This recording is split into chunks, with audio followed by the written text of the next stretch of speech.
Hello everyone, my name is Jennifer Allerding and it is my great pleasure to be the superintendent of the Loudonville-Perrysville Exempted Village School District.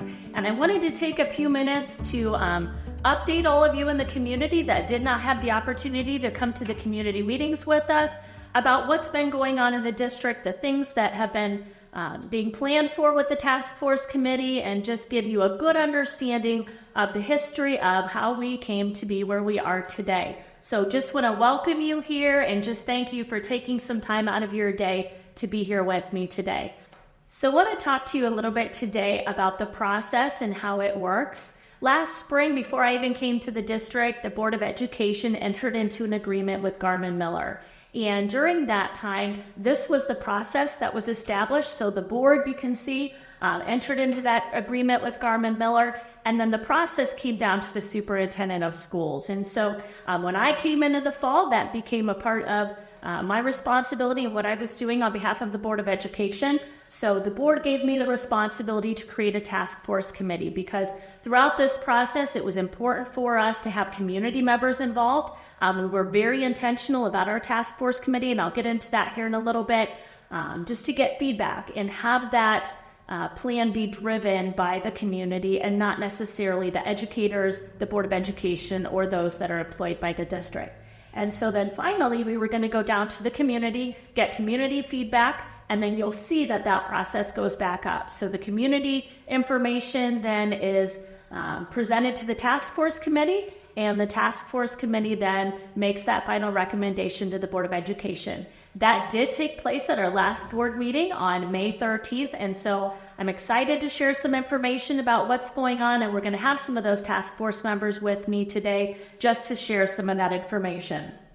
So the goal of the task force committee was to establish priorities and to also provide feedback. So the goal of the task force committee was to come up with a recommendation for the Board of Education related to facilities. The task force was comprised of a bunch of different individuals from the community. We tried to get individuals from different locations, from business, from the agricultural community, that was generational. So we wanted to make sure that community members' voices were heard and they were not stifled by individuals in our school district. And again, we're going to evaluate community input, review options, and make a recommendation to the Board of Education. So members of that committee, you can see on the screen here in front of you, we have several different members of our community. There are a couple of educators, there are a couple of board members that sat in, not necessarily to participate as much, but to listen to the feedback that was coming from our task force committee members.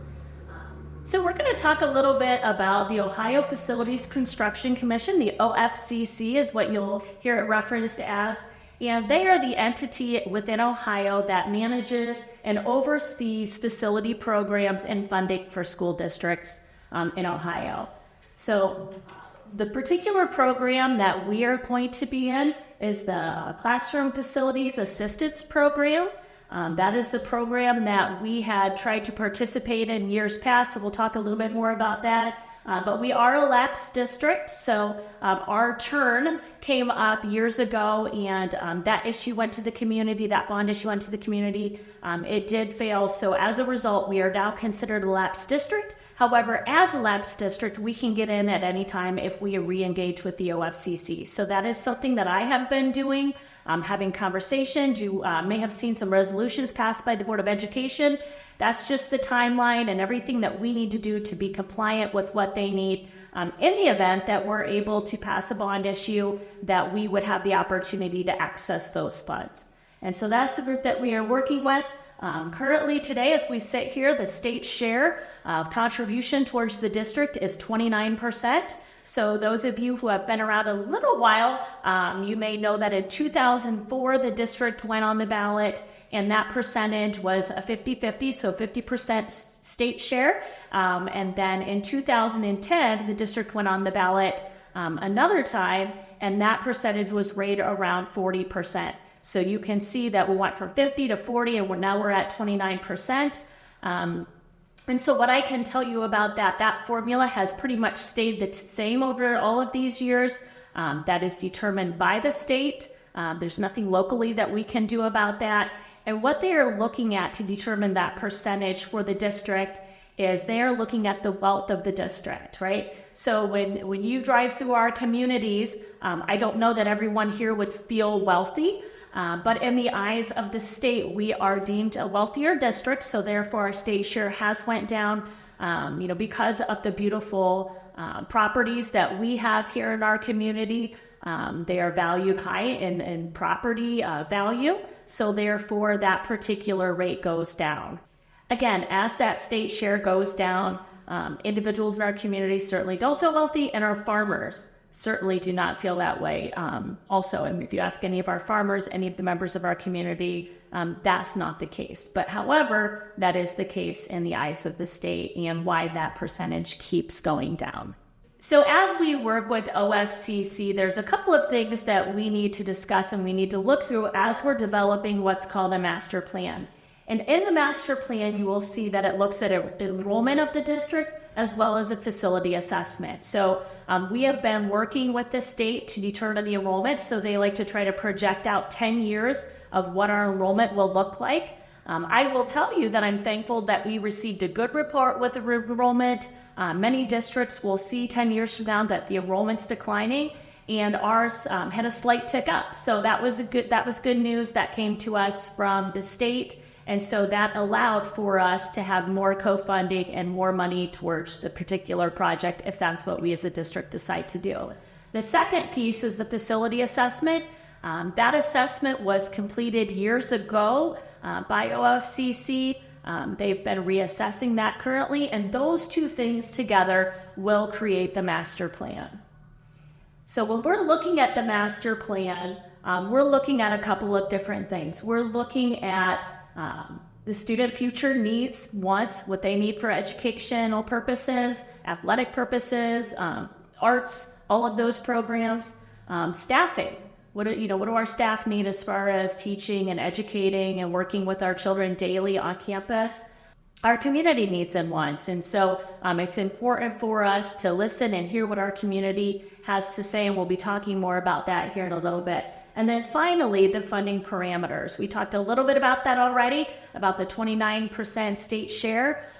They will only co-fund a certain amount. I've learned so many rules about the OFCC and what we're allowed to do and what we're not allowed to do, but there are certain parameters that are associated with accessing those funds.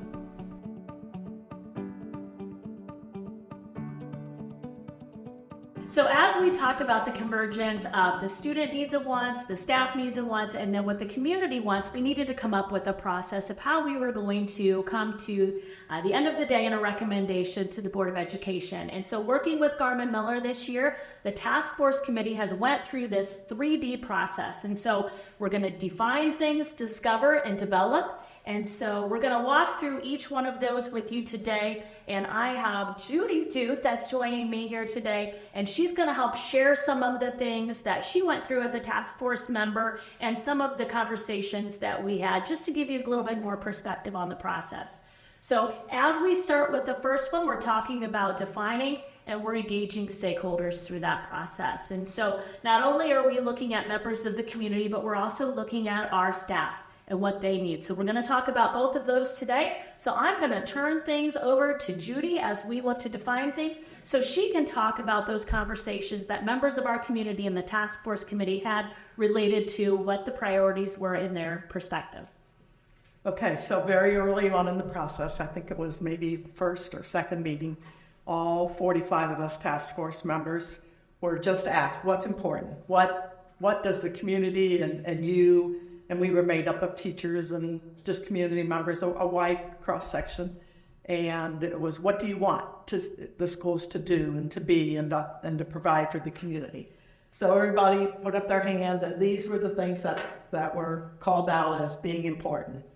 HVAC, community buy-in, functional spaces, academic opportunities on campus, extracurricular spaces, safety, accessibility, updated technology, transparent cost efficiency, enrollment growth, educate the community on the why, value added to the entire community, simple, clear explanation on financial impacts, space, bigger classrooms, extra space for other than classrooms. For example, currently the PT and the OT is being done in closet spaces and hallways at times because we don't currently have room for that type of thing at all. The ones in the yellow, the ones in the yellow were the ones that came in most often, where the more emphasis was put on those. Yep. So the top three were, biggest, most important things were transparency, educating the community on the why, and making sure that we're providing clear explanations of things and communicating with our community. So then after we had all those important things to us, somebody from Garmin Miller put one, each had their very own page of white big paper, and they went around and taped it on the perimeters of the cafeteria, spread out, and all of us members were given little sticky notes that have dollar amounts on them. We have like a $5 one and maybe 2 or 3 $2 ones, $1 ones, all the way down to 2 or 3 that had 50 cents on them. And we were to go around and put these money values onto the piece of paper. You could see the little stickers that where everybody put them as to what was important to them. You could spend as much money as you had. You could stick it all on one, or you could split it up among the things that you found important. And that's what everyone is doing in this picture. And that's how they came up with the top 3, as Jen said, were community buy-in, extracurricular space, and bigger, adequate, functional space. Now, new school wasn't even one of the things thrown out there when we were all given our ideas, but there was a white paper that said other. And I don't know who it was, but one of the task force members crossed off other and wrote in new school. And they must have done it pretty early in on the process, because after that, a lot of people put their money stickers on the new school that it actually came in fourth for other new facility and building. And then the priorities for the average sticker price ended up the same. The same 3 got the most money, that got the most votes. Mm-hmm. So you see community buy-in was number 1. Then we have extracurricular space, bigger space, new facilities, I think came in pretty low at that point, just because that wasn't the top priority of the task force committee at that point in time. Yeah, it wasn't until as we got further and further into it, and every meeting we learned something new. It was kind of like a foregone conclusion that this was the only way, a new building was going to be the only way we could get all these things that were important to us.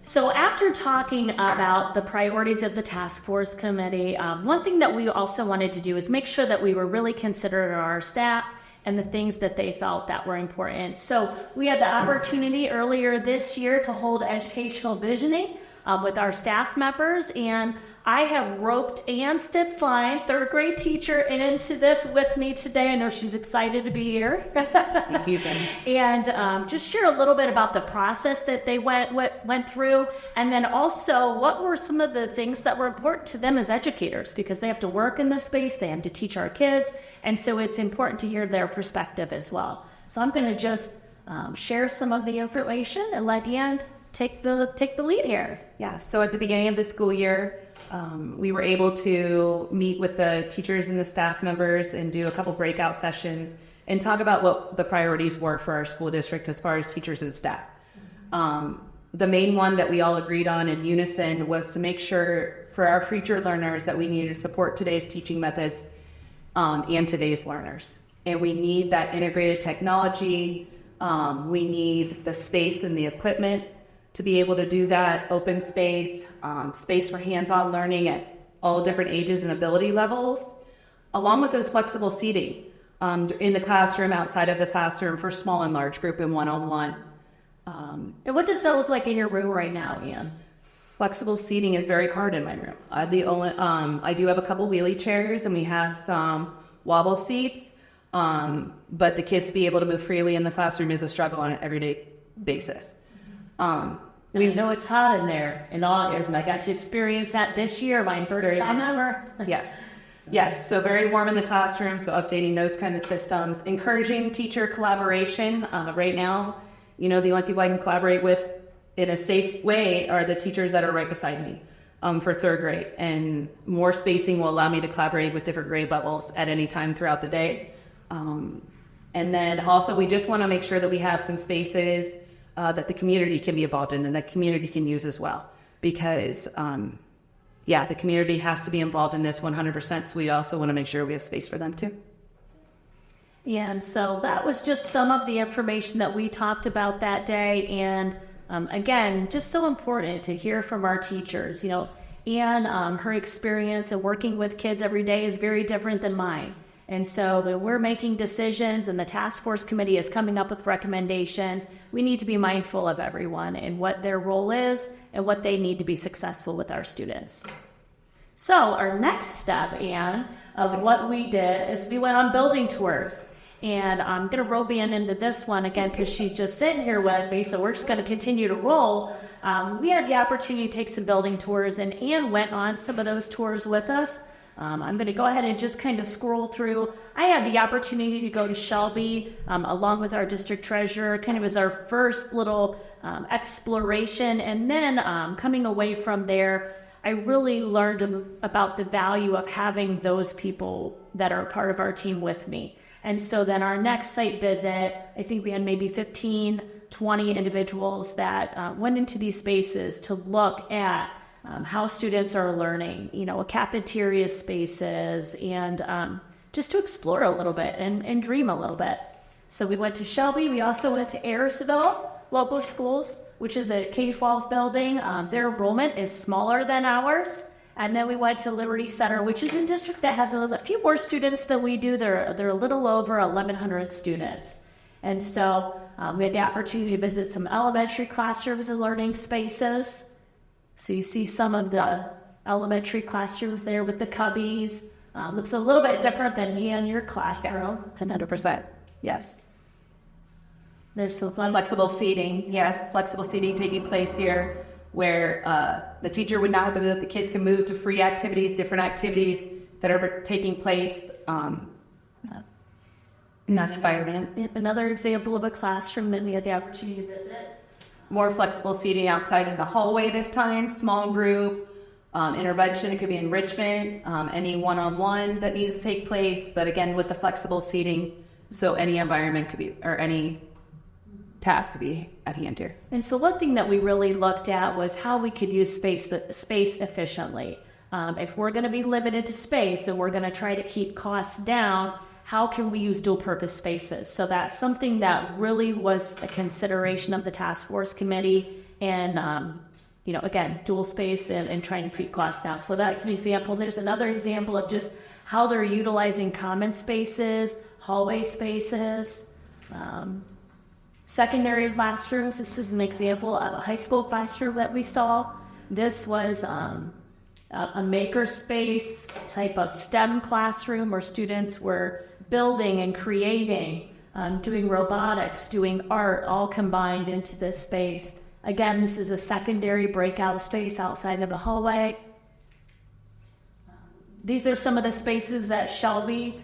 It was kind of fun to visit Shelby because they're red and gray, and so, it made you think that might be what a space in Loudonville could look like with our colors. But again, these are more breakout spaces in the hallway and in pods where they kept students. Athletics, that was a lot of fun to see as well. This was an example of an auxiliary gym that they had at Liberty Center. This was a beautiful gym at Ayresville. Another angle. Some of the locker room spaces. I know Anne's been in our locker rooms, and so this looks a little bit different. Music spaces, because music is pretty important in our community. We have a lot of kids that do a lot of great things as far as the arts. They're performing, they're instrumental music, vocal music, drama. I mean, we just have a lot of kids that are very talented, and it's important to have nice spaces for those kids as well. So we took Mrs. Sprang with us. You can see her there taking pictures. She's up on the stage. And one thing I will tell you, again, another OFCC rule, they will not provide funding towards auditoriums, which makes me sad, but that is the rule of the state. And so, again, how can we be creative to create space that's funded by the state? and also used in multiple ways. So I had shared with Mrs. Sprang that we were going to visit this district that had what's called an auditoria. So it combos between an auditorium and a cafeteria. And she kind of was not thrilled with that, but I told her to keep an open mind. So there's Mrs. Sprang. There's the current stage, and there is the cafeteria. And I'm telling you, that space right there transforms into this. And so it was really beautiful and really amazing. And I will tell you that Mrs. Sprang changed her mind. She was so lucky. And she loved this space. Because again, it's important that we create a space for our kids to perform and to have a nice space where they can do that. Acoustically, nice in that space, and nice space for the students to perform. So there's another picture of what that looks like in that space. And then we're moving on to art, because arts are also a part of what's important to our kiddos. A lot of creation. You see that there's kilns there for elementary and high school students. There's some of the workspace. The tables that we have right now certainly do not look like that. I think Miss Nicole is very jealous. Yes, there she is, looking at some of the space. And then there were just some other common areas that we had the opportunity to look at. This is a library space at Shelby for elementary. That's another angle of that library space. Again, another angle. This is at Perrysville, I'm sorry. This is their library space. This is the cafeteria space at Shelby. Office spaces. Places where parents can come in and sit. I don't know if you're at McMullen, it's sometimes challenging to find a spot for our parents and our guests to come in. And this space probably is one of my most favorite spaces. And I know that this is a loved space by Mr. McCaskey, our director of maintenance. So around Shelby, there were little doors, and they would open to get to all of the plumbing, to all of the different pipes and things that they needed to access when there's an issue. This would allow us to seamlessly get into that space and access and address, situations quickly. Yeah, this is a space for OT, PT. Currently, what's that look like in your building? Going back to the very beginning when we was talking about the flexible seating and the extra spaces and how we're crammed. And currently, our OT and our PT are in hallways. We're in the cafeteria. We're in definitely a lot of shared spaces that's not allowing those kids to be able to perform the activities that they need to be able to do successfully. Yeah. And I know sometimes that's a struggle. Some of our students that have physical disabilities to be out on display in the hallways, and in the cafeteria where other classrooms are walking by and children are walking by, not necessarily conducive or something that's, a private setting where they can receive those services. And so this is an example of what they have at Shelby. Our task force committee certainly loved this space. However, this is a big, beautiful space. This is not what it would look like in our building. That would be a much smaller space that's a little bit more efficient and smaller in size, but certainly a space where kids could continue. Absolutely better than what us, yes. One thing that we thought was really important and that we loved and spent some time talking about was just the history and the tradition that we saw throughout the buildings. And so we have a rich history here in our community. We have a wonderful community.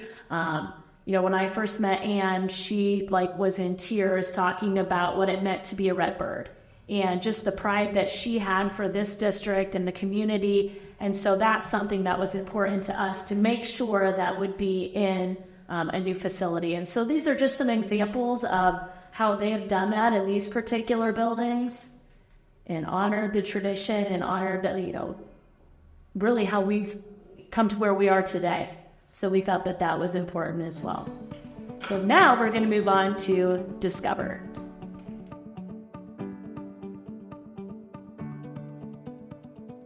So I have Roger Stisline joining me today. He was the former CEO of the Equity that I'm sure all of you are familiar with downtown. So just want to thank Roger for being here with me today and just sharing some information as we go into the Discover phase of this whole process. And so you can see here in the Discover phase, what we are looking at is collecting facts and getting information, obviously to help us in making decisions and recommendations to the Board of Education. So we're going to go ahead and go through that a little bit. We talked a little bit earlier about the master plan with OFCC, and one of the things that we talked about was the enrollment data. And I had the opportunity to share the good news that they have projected that our student enrollment will go up in the year 33, 34. You can see there that number of 879, that certainly does not seem like it's greater than what it is now. That is looking at the number of students that are actually here on campus. So that does not include our career tech students who are headed over to the Career Center. And so that's why that might look a little bit small to you. One thing to know throughout the whole process, again, I also referenced all of these rules that the OFCC has. We do not have enough career tech students this year to trigger funding. So for example, our ag programs, our industrial tech programs, all of those programs that are career technical related programs, you have to have 50 students that, those are just juniors and seniors that they count. And we do have a lot of our students that are going over to the Career Center. So at this point, we do not have 50 juniors and seniors taking classes, so the state will not fund those particular spaces. So again, just something to be mindful of and know. I will say that we are not planning to discontinue those programs by any means, but that's not something that the state will co-fund for us. So anything that we do related to career tech, that is 100% locally funded.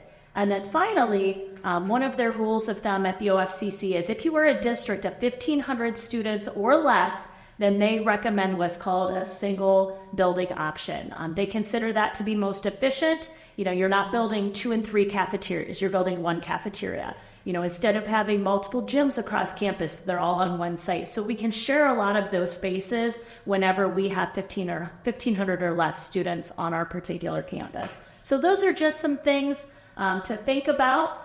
The next piece of what that 2-part piece was to develop a master plan was the facilities analysis. And, you know, the question comes to us a lot about renovation and what do we have done throughout this process to look at renovation, because we have, you know, these buildings that the community's been supporting.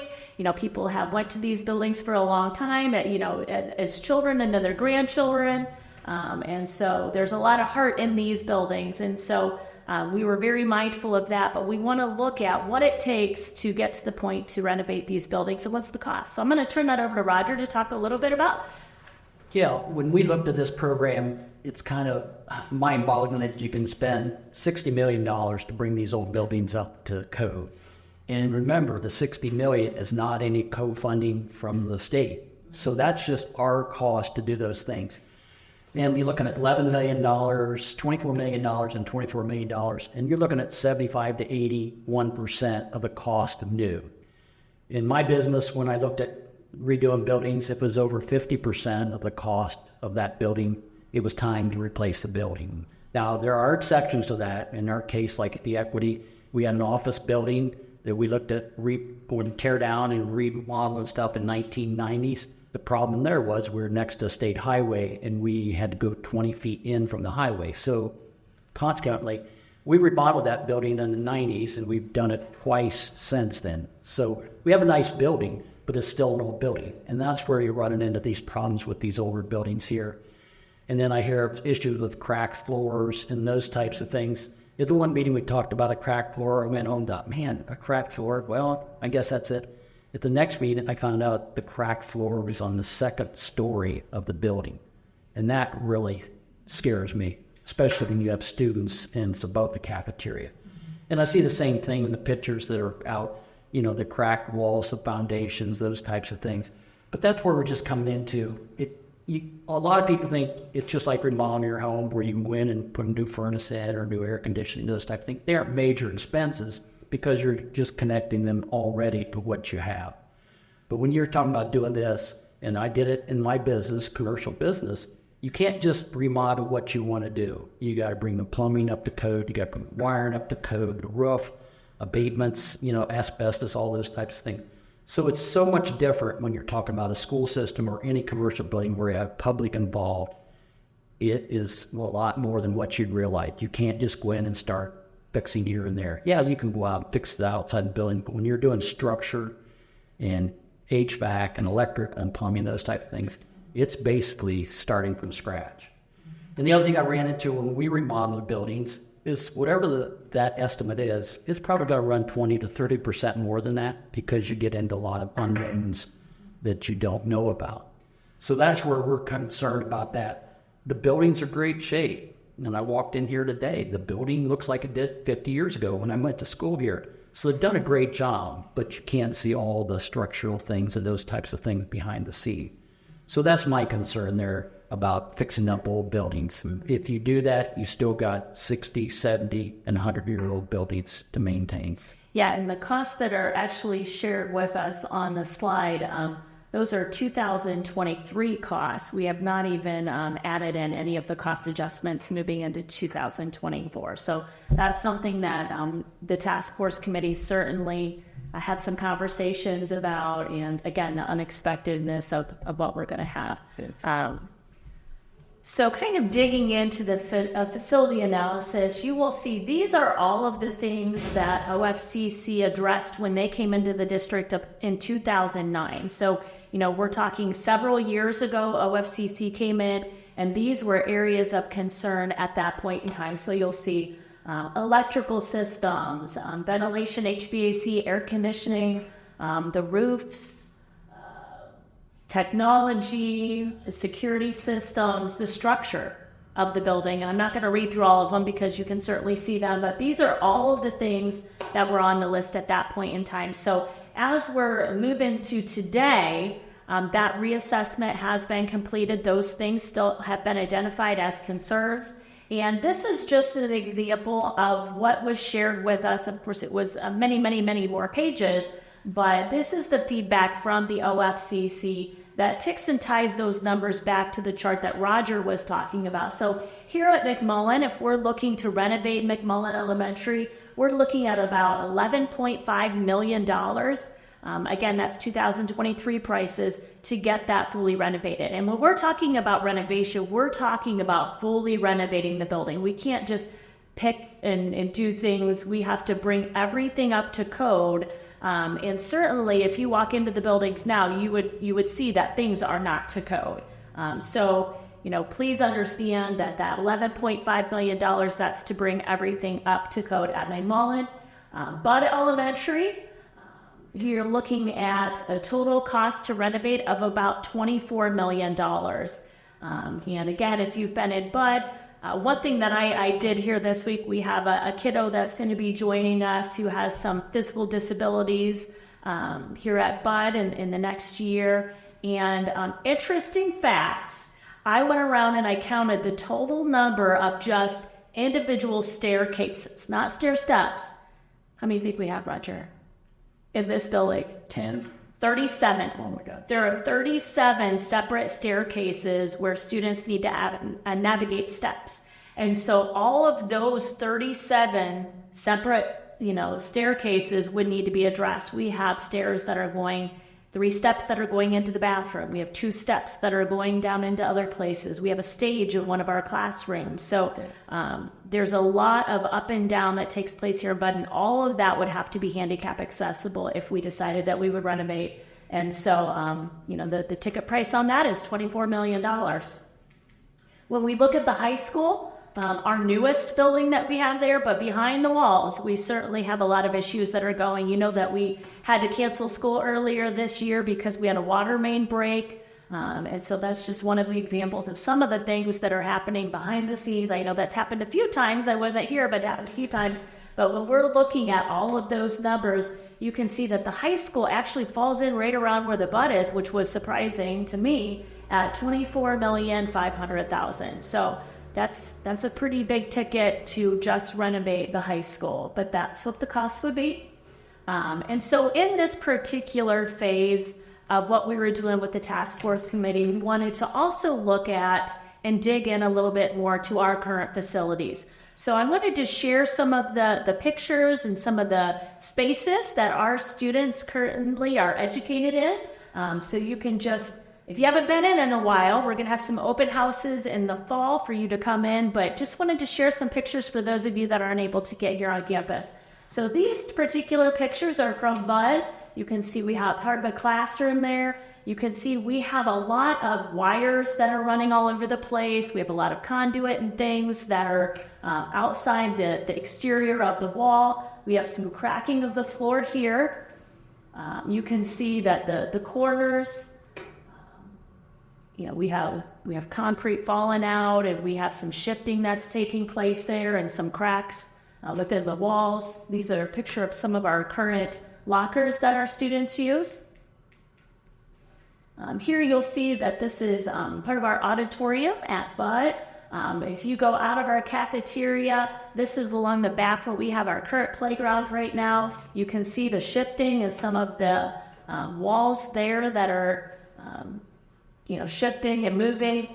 This bottom space here to the right, this is a space that is a dual purpose space. We currently are pretty packed in our buildings, and I really think that our staff does a great job of utilizing the space that we have the best that they can. So this little closet in between area now is a teacher workroom where they can go and they can make copies. They can do things for planning purposes related to whether teaching children. And then you can also see a little yellow chair there. This is also a place that we can pull students in, and we can work with them on interventions or support them with other particular needs. So when I say that teachers and service providers are working with children in closets and in tucked away little spaces, literally they are. And again, they're doing a great job, but that makes it difficult and is challenging of what activities that you can do with children. These particular pictures, this is the classroom of one of our 5th grade teachers, and we actually had a situation this year in which we had strong sewer smells coming into the classroom, and they were so bad we had to remove children, and then it would get better. So we'd bring the children back, and it kept happening. So the smell got so bad that we had to literally go through the teacher's board. I don't know if you can see it on the bottom right there, but we had to dig a hole through the teacher's board. We had to bust out brick, and then we had to dig through concrete to get to these particular pipes. So on the right there, you'll see that is our sewer line pipe, and you'll see how it has been eroded and how there are holes there. Now, it's hard to do preventative maintenance whenever you have your pipes and things behind a brick wall and concrete. So oftentimes we are addressing issues when they become big issues. So we tarped off the desks, we sent the kiddos to another space. They were in another space for probably about 2.5, 3 weeks while they were learning. And we were able to fix the pipe and get the students back in. But we have things like that pop up often here at Bud Elementary. Here are some other pictures from Bud. The brand new floor that was put in here after the flood that took place here a year or two ago. We have this big, beautiful new floor that's down, and we have steam heat here in our district. And our floor was starting to buckle. We actually had to cancel a couple of practices and a game because the floor was buckling, and couldn't figure out where it was coming from. We were searching everywhere, and we ended up finding out that the steam heat was the boiler was right below the floor, and so the steam was coming up and it was creating moisture, and so much moisture that it was causing the floor to buckle. So our maintenance team, they've done a great job of kind of jimmy rigging that a little bit and coming up with a way so that way that will not happen. But if you're over here at Bud and looking at the floor, you'll see where we had to drill it out a little bit, and it certainly isn't, the nice new floor that we had here a year ago because we had to do some modifications to make things work. Also, here a couple weeks ago, we found out that we have some leaks in our roof system here at Bud. We actually had a kindergarten performance that night. Our maintenance team, they were on the roof trying to get that to stop so that way we didn't have to move or cancel the kindergarten performance. And we'll be up on the roof this summer addressing some concerns because that was certainly a temporary fix to make things continue as far as programming and things we have to go at the end of the year. These are some pictures of McMullen Elementary, so you can see, again, we have a lot of conduit, we have a lot of things hanging, trying to get things to stay up. There's a classroom space that's there. Again, another classroom that we have. some of the restrooms that our boys use. On the right, you will see this is the crack, one of the cracks that Mr. Sidsline was referring to. Here about a month and a half ago, we had a classroom where a crack formed from one corner to the next. And so we went in and assessed it to make sure that it was safe for children and our teachers to be there.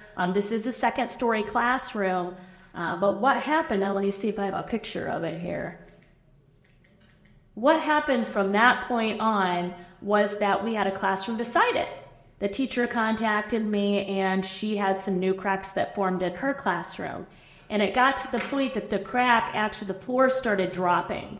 And so we actually had a student trip over the crack because of the uneven floor and hit his head into a computer cart. So we were concerned because at the same time, we also saw cracking in the hallway and the floor began to shift. So that made me a little bit uneasy and a little bit uncomfortable because we have a cafeteria below those classrooms.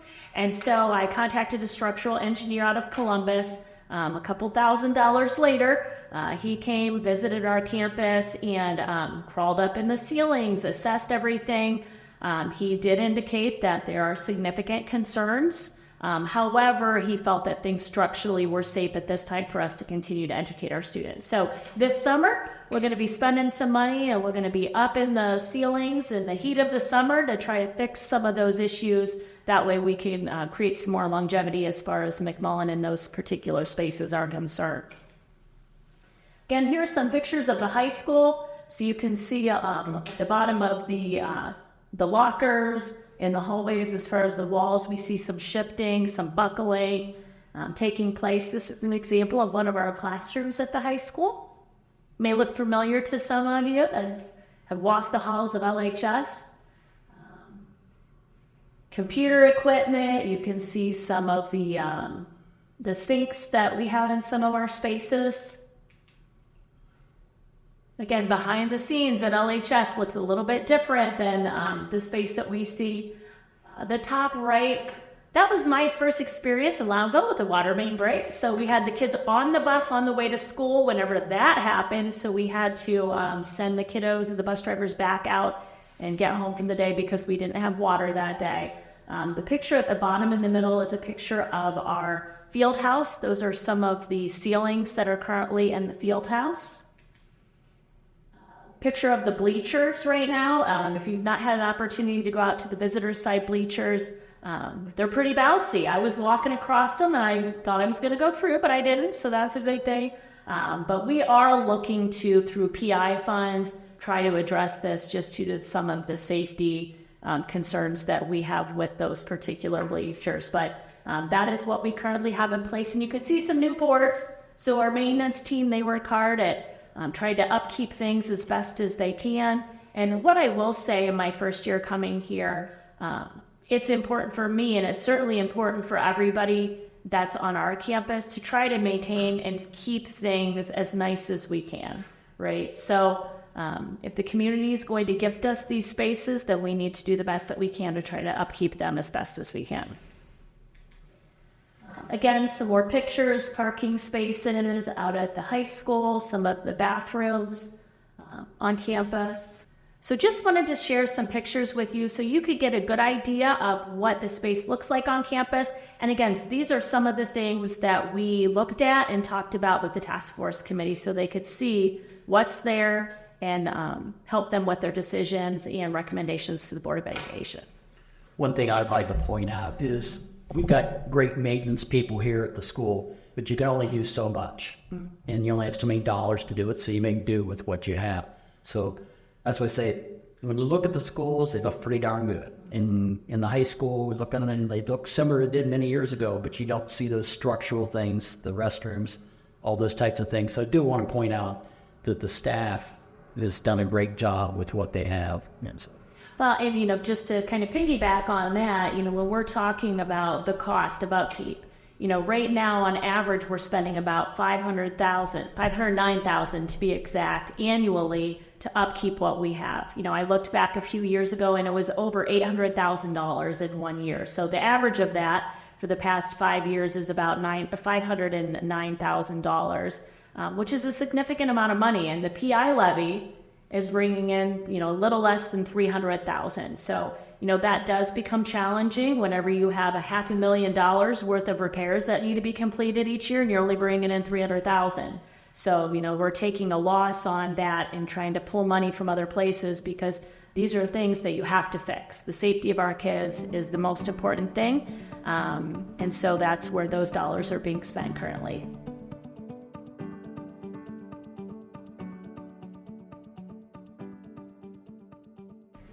So now that we've had an opportunity just to look through some of the pictures of things taking place and things that are happening on campus, wanted to move to our final step in the process that we've engaged with this past year, and that's the development phase. And so we're looking at options by the task force committee. And so we're going to just spend some time here and talk about that and what that looks like.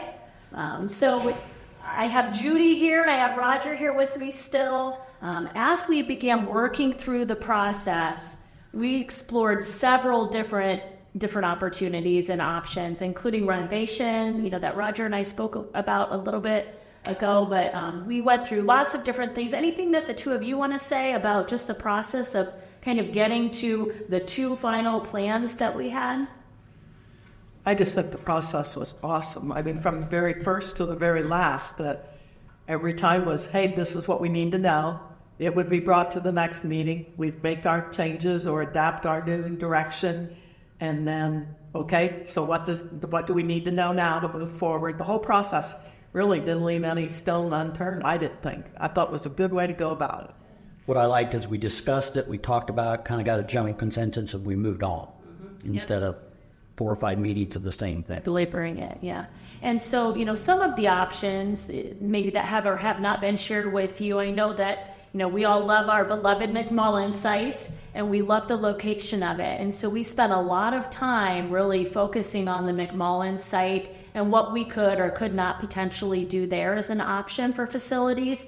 And we had looked at building a new elementary school building on that particular site as one of our options.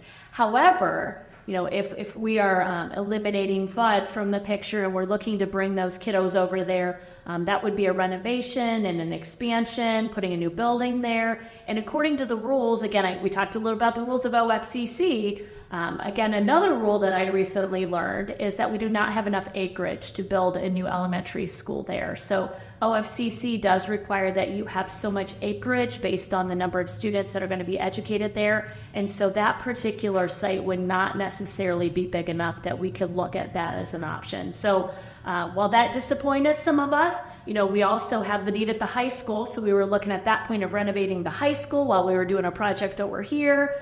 And again, another thing that we found out during the process is if we move away from that single option that OFCC requires us, not necessarily requires, but wants us to have for efficiency, and we start to look at 2-3 building solutions, then potentially we're losing dollars from the state. That's not efficient according to them. And so, we don't need to build 2 cafeterias. They would say 1 is most efficient. So they're not going to co-fund that space. So, as we're looking at those options, based on the option, state funding could be impacted. So, we're trying to create, or the task force was trying to create an option that would be fiscally responsible. I think once we learned all those OFCC rules, it was just transparent. It was real evident that really the only thing to discuss here was a single building option. And, it was really important to our group to try to keep things financially as low as we could. And turning down $15 million from the state, I don't think was an option that anybody was willing to consider. So, again, we had to work within the confines of those rules. So at the end of the day, we ended up coming up with 2 options, the red option and the gray option. Both of those options were pre-K through 12 options that would be on the existing high school site. And so that's where we ended up landing. We went out to the community.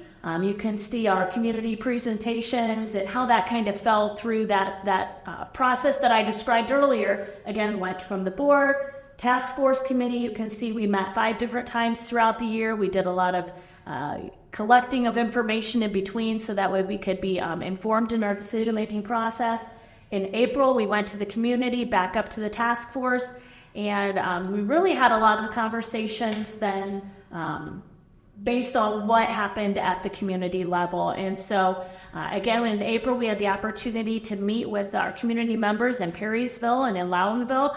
I'm so thankful that we had a great turnout. We had a lot of individuals that came and just had a lot of great questions. They wanted to learn, educate themselves so that way they can make informed decisions about what they felt was appropriate to do in the future. So I know that Judy and Roger were there. They had the opportunity to participate, and we got a lot of really good feedback. Yes. I was impressed. Both meetings were well attended. Buildings were full. And so what we did then is we shared a lot of the information that we're sharing with you today. And again, this is the purpose of doing this today, so that way if you couldn't be there, you now have the information. But what we did is we took all of the feedback from that meeting and we ended up coming back literally the next week with the task force committee. And we ended up looking at all of those questions, looking at some of the things that we wanted to consider, so that way we could make a recommendation to the Board of Education. So May 13th, we had the opportunity to do that. So what we want to share with you today is what that recommendation was that came out of our time together with the task force committee. So we're going to go ahead and start to share that information with you.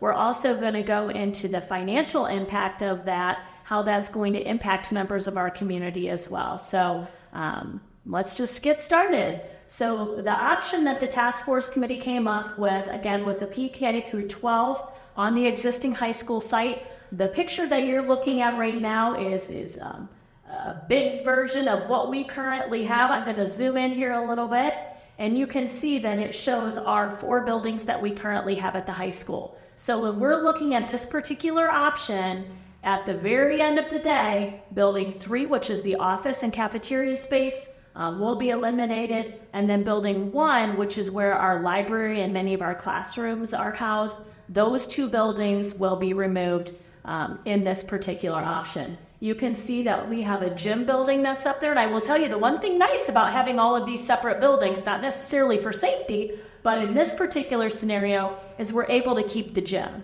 and so we will not have to do anything there. As you look at building 2, that's where our ag, industrial tech spaces, we have some science classrooms in there.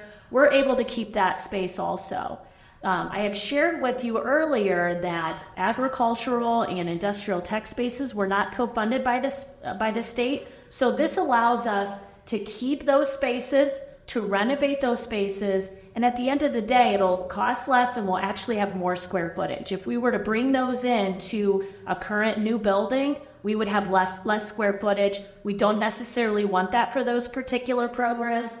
And our current ag building is right next to our big, beautiful greenhouse that the community supported us with in building. So we want to try to keep all of those things centrally located in this particular plan. You can see here this, we'll get into it here a little bit closer here in a minute, but this is the rendering kind of from a big perspective. So if we're starting at the top, you can see that the practice football field will have to be shifted a little bit down towards our transportation building. You can see here in the middle, the softball field would be impacted. So we're flipping it on the other side of the baseball field, right behind the track. So those are 2 things that would be impacted. Current baseball field would stay where it's at. And then you see down here in the middle, some new looks of the high school. And so I'm just going to, again, go in a little bit further. I think this makes it a little bit easier for you to see as I'm talking. Up at the top would be a new pre-K 6 academic wing. Behind that, you can see some of the driveway coming off the back there from current parking that we have behind the gymnasium. In the back would be some staff parking. We also have playground area there in the back for our young Redbirds. The stars would indicate where the main entrances would be. So in the front there towards the gymnasium, that would be where the office would be located. The other star on the side, we would have maybe students that are being bused. That would be maybe a drop-off pickup area that would be more safely located instead of out front where, there's a lot of pickup taking place with parents. In the middle area, that would be considered the shared space, right? So that's where we would have our one common cafeteria.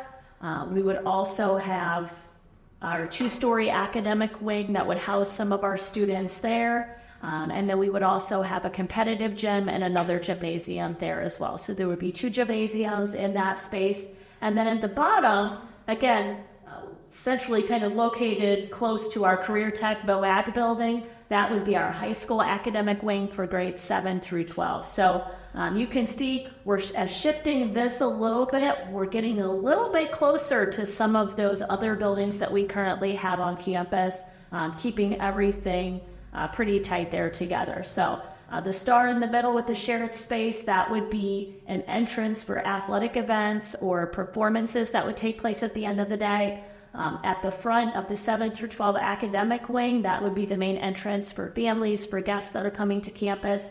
And then down here at the bottom, that yellow star that's placed there with the 7 through 12 academic wing, that would be a student entrance. So if you look below the career tech space, you see a couple of gray shaded areas. That would be student parking. So our students would come up through that space to enter at the beginning and the end of the day.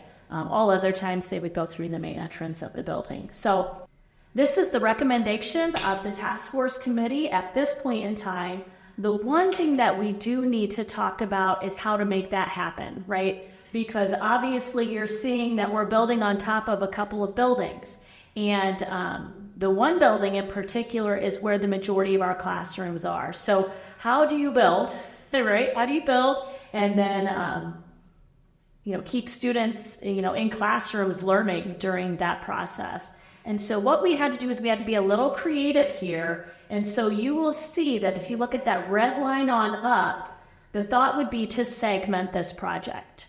So everything north of that red line would be built first, the shared space, the elementary wing. And then what we would do is when that portion is completed, we would move our high school and junior high students into the elementary space for 1 year. Obviously, we're going to have to buy furnishings regardless at the end of the day, so we would buy all the high school furnishings there. They would not be sitting at little desks and things like that. We would have adult-sized restrooms in the shared spaces. But for 1 year, a year and a half, we would have those kiddos in that space while we completed demolition of the 2 buildings. And then what would happen is we would continue that construction. And that construction would take another year, year and a half. We'd take those high school kids then, move them down, and then we would bring our elementary students over to the elementary wing that's at the top there.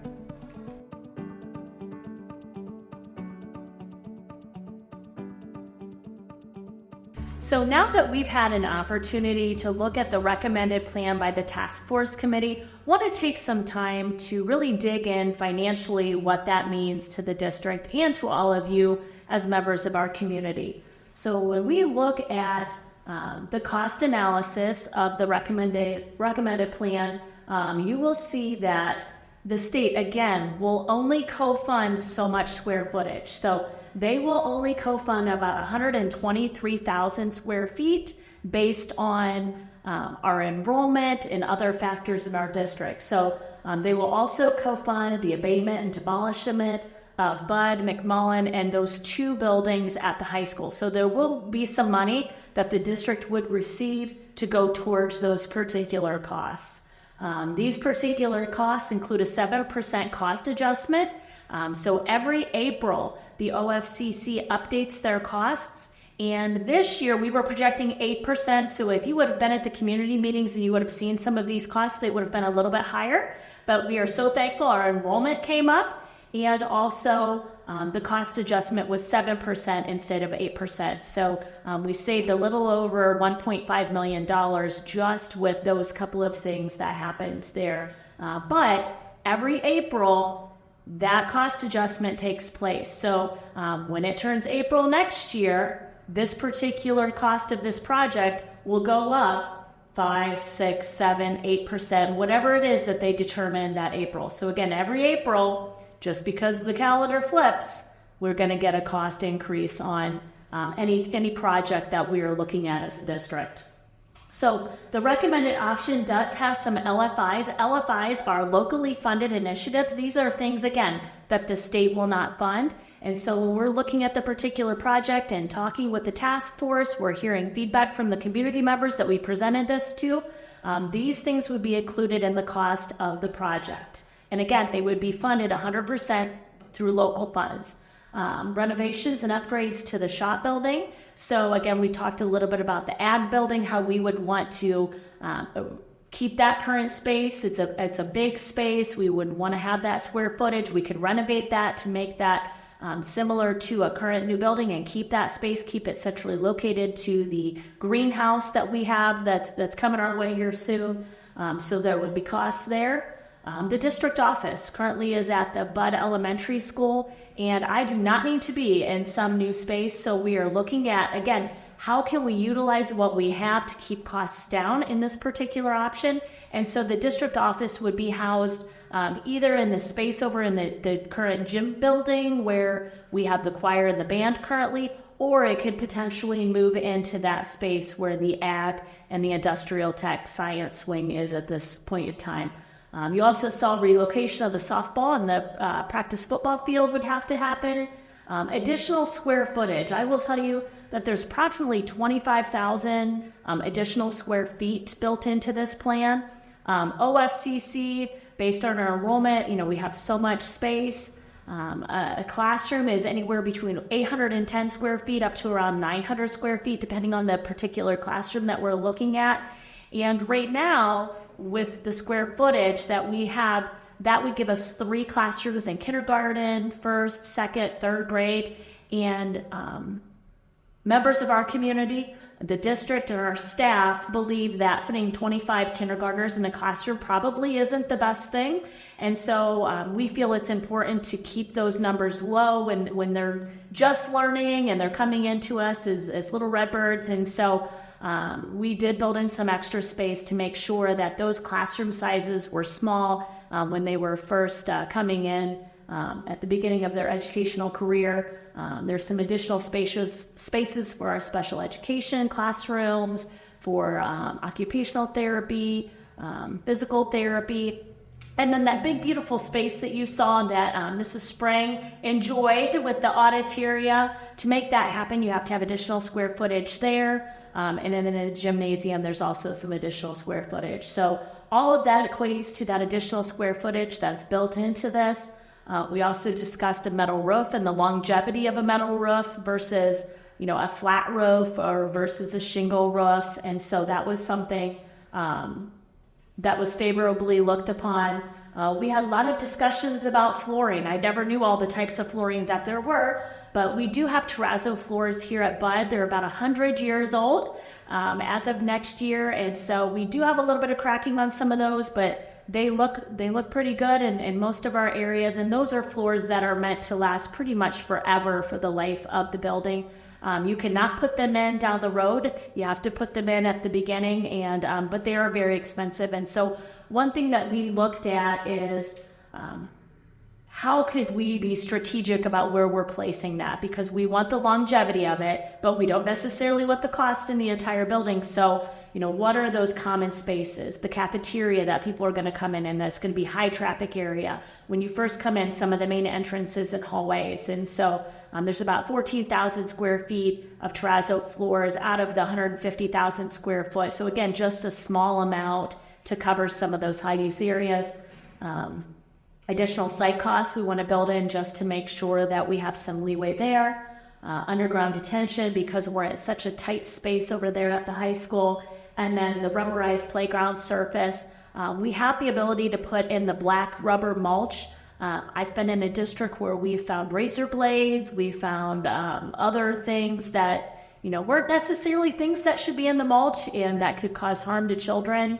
And then also, I guess the other reason that kind of tugs at my heart, I've also seen students who are in wheelchairs and they sit at the edge and they watch other children play while they sit there. And so that kind of tugs at my heart. And so we wanted to make sure, the task force committee wanted to make sure that we provided accessibility to all children and that they have the ability to play, be with their peers, and interact accordingly. So when we look at things at the end of the day, the total project at the very bottom is just slightly over $71 million. the state would kick in approximately a little over $15.5 million. And so the total local share, and this is including the cost adjustment for this year, is about $55.5 million for the overall project that would come to the local community. And so we're going to talk a little bit about that, what that means, but I did want to point out that that's about $1.6 million less than what we were predicting at the community meeting. So I was pretty happy to see that number come in.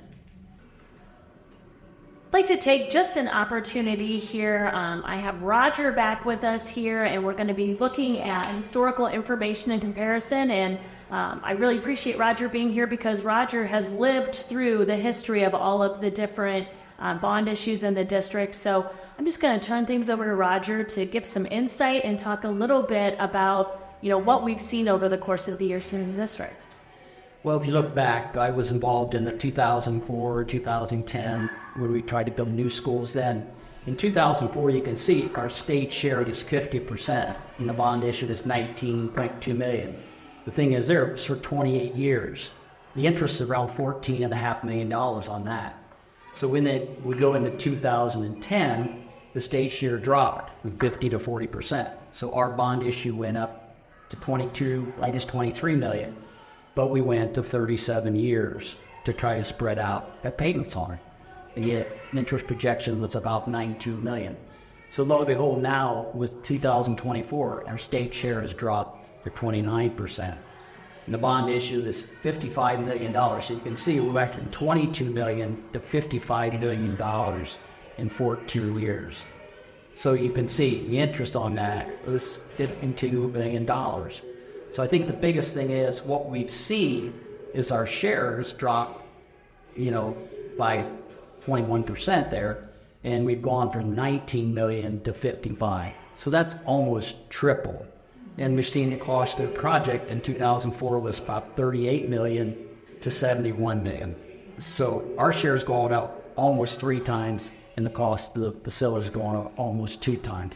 So it's put more of a burden on us as the taxpayers in the community. Absolutely. And when you look at just to look at the interest there, in 2010, a $22 million project, almost half the cost is interest, right? And if you look at 2004, similarly, you have high interest rates there, or the cost of interest there. And then the same thing in 2024. So, when we're talking with our financial advisors, those interest rates have remained pretty similar over the course of time.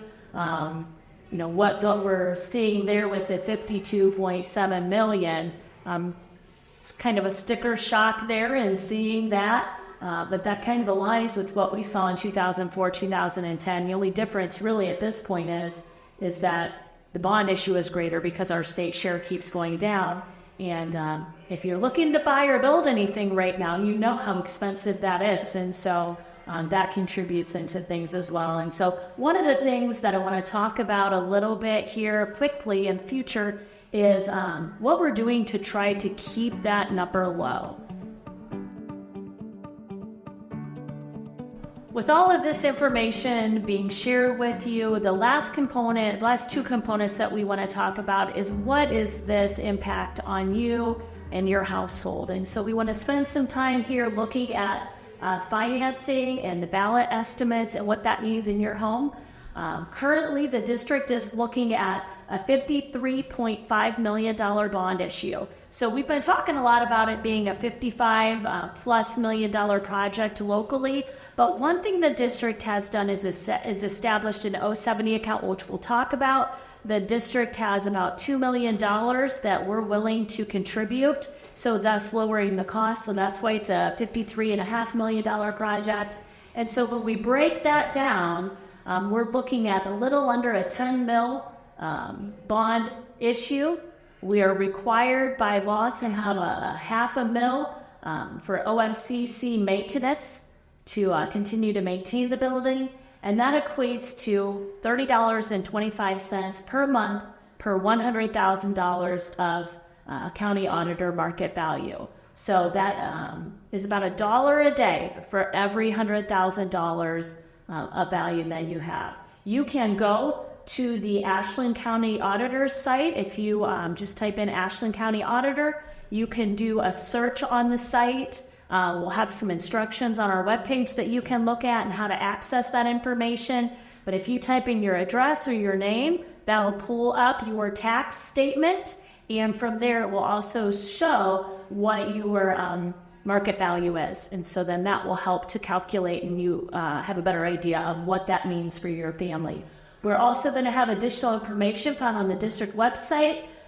There's a master planning facilities link in the top right of our webpage. But before you leave, I want to share just a little bit of information about what the district is doing to be fiscally responsible throughout this whole process, because I do understand and I do know that this is a big financial obligation on the community, and the district certainly does not want to be a burden to anyone in our community. We love our community provides great support, we love our kids, and so we're looking at options of what to do with our school district and our schools that are having continued issues for the future of our community and district. And so we need to do that in a fiscally responsible way. So what are we doing here as we're looking at that? Because it's certainly something that's on our mind. As I shared earlier, we established what's called an 070 fund at our May 13th board meeting. An 070 fund is basically a fund that is created, and we can put money in there, have it sitting there for about 10 years, and that money is only able to be spent on renovation or construction costs. So, we've moved $2 million in there. The district has done a good job of being fiscally responsible over the last few years, and so we certainly felt that it would be important to move that money over and try to offset the costs of the community as much as possible. If you're buying a car and you put money down, your monthly payment goes down. And so we're trying to find money to bring that monthly payment down for members of our community. We're working to put funds from the most recent update. I think that we shared with you that the district is going to receive right around a little less than $1 million because of the property update that happened in Ashland County. And so our goal is to try to put those funds into that 070 account for the purpose of construction, renovations, and things that are taking place. I will point out that the PI levy, we bring in less than $300,000 annually from that, and we're spending about $510,000 per year. So, that money may need to be used to address other things that are happening on campus just because we continue to spend to update and fix things when things are happening. But the goal most certainly is to put that into the 070 account to offset things and hopefully pay things off earlier. I will also say the district is always looking to collaborate with organizations, individuals, try to access grants for funds so that way, again, we can offset the costs and lower the overall cost of the project. We have already been working to reduce the square footage of this current plan while maintaining what is absolutely necessary. I can share with you that a neighboring school district that recently has built and went through the construction process, their project was approximately 225,000 square feet, and we are looking at 150,000 square feet. And so we are a bigger district, but we are looking at a plan that's about 75,000 square feet less. So again, we're trying to keep things down, make things as tight and fiscally responsible as possible. If you would equate that particular project in today's terms, that would be a $94 million project compared to our $74 million project. So just kind of giving you some comparison there of what we're trying to do to keep that cost down. We certainly would not want to create a plan that had excess square footage, and then we're in the situation down the road that it's difficult to maintain and operate those spaces. So we were certainly mindful of that as we were looking at things and looking at square footage. I will tell you that we are currently reviewing staffing. So anytime that someone retires, they leave the district, we are assessing all of those positions to see if we can restructure things, if we can eliminate some positions, and then that's added cost savings to the district. We certainly want to do that without impacting our kids as much as possible, and so I'm always mindful of that as well. If we would happen to pass a bond issue and move into a pre-K facility, along with continually assessing the staffing needs of the district, we would be completing a staffing assessment to determine what the best staffing would be to take care of that building, from teaching staff to custodial staff to food service, all of those administration, all of those different areas. And then finally, one thing that we would look at doing, which I had done in a previous district as well, is just monitoring the interest rates. And as they drop, you have the ability to refinance bonds, which again, saves some money from the district. So as we're looking at those high interest, numbers that we looked at the slide before, we have the ability to impact that, maybe not now, but in the future, if and when things were to drop a little bit. So I just want to thank all of you for taking some time today and just learn about what's happening in our community. I would encourage you to reach out to me. There's going to be ways through the website that you can submit questions. You can always call my office. I'm happy to take questions, talk with you on the phone, meet with you. And then as we approach late summer and into the fall, we're going to be having some additional community meetings. We're going to be having some coffee talks that are going to be taking place. We're going to set up some displays at the library. We'll be at the fair because everybody loves the Loudonville Street Fair. And so hopefully that we'll be around. I'll be able to answer any questions that you have and help you out. Because at the end of the day, I want what's best for kids, but I also want to do what the community wants us to do and how you see the community and the district moving forward. And so it's very important to me to hear from you, to hear your opinions, and do what's best for kids. So thanks for listening. Hope you have a great day.